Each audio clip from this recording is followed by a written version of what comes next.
Salam teman-teman semua, dimanapun saudara berada. Masih membahas tentang Yesaya pasal 9 yang berbunyi, sebab seorang anak telah lahir untuk kita, seorang putra telah diberikan untuk kita, lambang pemerintahan ada di atas bahunya, dan namanya disebutkan orang penasehat ajaib, Allah yang perkasa, Bapa yang kekal, Raja damai.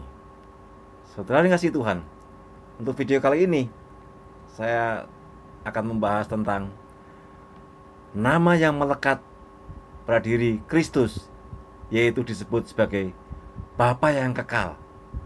Mengapa Yesus disebut sebagai Bapa yang kekal? Apa arti istilah Yesus disebut sebagai Bapa yang kekal dalam konteks nubuat ini? Saudara kasih Tuhan, secara literal, Bapa yang kekal yang melekat pada nama Kristus itu menunjuk kepada arti Bapa dari kekekalan.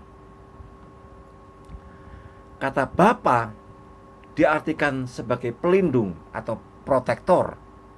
Yang pertama, sekali lagi, disebut Bapa yang kekal dalam arti Bapa dari kekekalan. Yang kedua, Bapa yang kekal dalam arti sebagai protektor atau pelindung.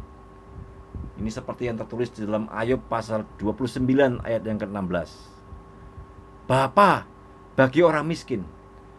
Allah kita itu adalah Bapa bagi orang miskin, Bapa bagi orang lemah, Bapa bagi penduduk yang tak bertuan, Bapa bagi warga yang tidak punya pemimpin, tidak punya kepala. Kristus sebagai protektor, sebagai pelindung. Bahkan ditambahkan juga Kristus sebagai Bapa yang kekal itu menunjuk kepada Kristus sebagai pencipta, sebagai pemelihara, sebagai kreator, dan sebagai preserver. Bapa dari kekekalan yang pertama, yang kedua sebagai protektor atau pelindung, lalu yang ketiga sebagai kreator, sebagai pencipta, dan yang keempat sebagai pemelihara, preserver. Saudara kasih Tuhan, istilah ini menunjuk kepada Bapa dari kekekalan, di mana Bapa diartikan sebagai pencipta atau sumber atau author. Maka Bapa di sini diartikan sesuai dengan kebiasaan orang pada waktu itu. Kebiasaan orang timur untuk menyebut seseorang sebagai bapa dari kualitas atau kualitas yang luar biasa, lain daripada lainnya. Kalau orang timur menyebut bapa, wah, itu lari sambil membungkuk gitu, bapa, bapa. Itu luar biasa. Nah, Kristus disebut sebagai Bapa yang kekal. Dia sebagai, tapi saya lebih menekankan kalau Kristus sebagai disebut sebagai Bapa yang kekal, saya akan fokus kepada Kristus sebagai protektor, Kristus sebagai pelindung bagi umatnya. Kristus karyanya yang begitu jelas itu adalah sebagai protektor, sebagai pelindung kita.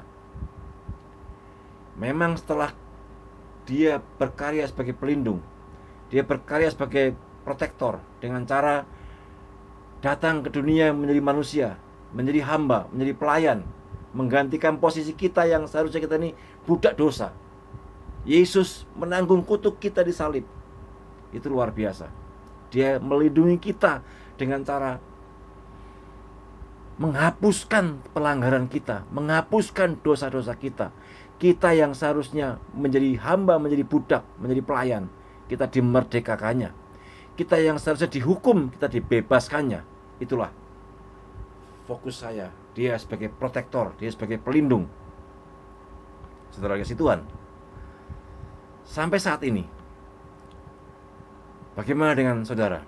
Apakah saudara telah menerima Kristus sebagai Bapa yang kekal, sebagai Allah yang perkasa. Dalam video yang sebelumnya, untuk video kali ini, Kristus sebagai Bapa yang kekal, sebagai Tuhan, sebagai protektor, sebagai pelindung bagi kita semua, menggantikan posisi kita. Itu bagi orang biasa tidak mungkin, tetapi bagi Allah sangat mungkin. Saudara yang kasih Tuhan, Bapa kita sebagai sumber kekuatan, dia juga bisa disebut Bapa bagi pengetahuan. Berarti Kristus itu pandai, berhikmat, Bapa dari kemuliaan. Kalau kita akan dimuliakan karena karya kita, karena kita hidup jujur, karena kita percaya Kristus, karena kita diselamatkan, itu maka disebut sebagai Bapa kemuliaan. Kristus sebagai Bapa sebagai Bapa berhikmat, sebagai Bapa dari kebaikan, sebagai Bapa dari damai, sebagai Bapa dari cinta damai, dan seterusnya. Ini adalah ungkapan dari Bapa dari kekekalan. Saudara, semua istilah ini menunjuk kepada kekekalan Kristus. Yesus Kristus sebagai pelindung bagi yang lemah. Siapa yang lemah? Kita semua. Yesus Kristus sebagai pelindung, sebagai protektor bagi kita yang tidak memiliki penjaga. Maka Kristus sebagai penjaga kita. Kristus sebagai protektor bagi orang yang miskin pengetahuan. Dia menjaga kita. Bagi orang yang miskin harta kekayaan, bagi orang yang miskin pakaian, bagi orang yang miskin rumah, bagi orang yang tertindas, Kristus sebagai protektor, sebagai pelindung. Kalau saudara saat ini secara tidak sengaja, saudara merasa tidak sengaja mendengar video saya, saudara mungkin merasa miskin, merasa tertindas, sedang miskin, sedang tidak pantas, sedang tidak layak, sedang lemah. Kristus hadir di saat Natal ini sebagai protektor, sebagai pelindung saudara. Bapa yang kekal menjaga kita. Saudara merasa takut menghadapi segala sesuatu, menghadapi akhir tahun ini, menghadapi masa depan anak-anak, menghadapi masa depan hidup saudara. Ingat, di Natal ini ada firman yang mengatakan Kristus sebagai Bapa yang kekal, Kristus sebagai protektor, Kristus sebagai pelindung untuk kita semua. Dia pencipta dan sumber berkat untuk kita semua yang lemah, untuk semua kita yang nista, untuk semua kita yang tidak berdaya, untuk semua kita yang tidak punya backing orang-orang besar, orang-orang hebat. Dia menjaga dan melindungi kita. Saudara kasih Tuhan, jika saudara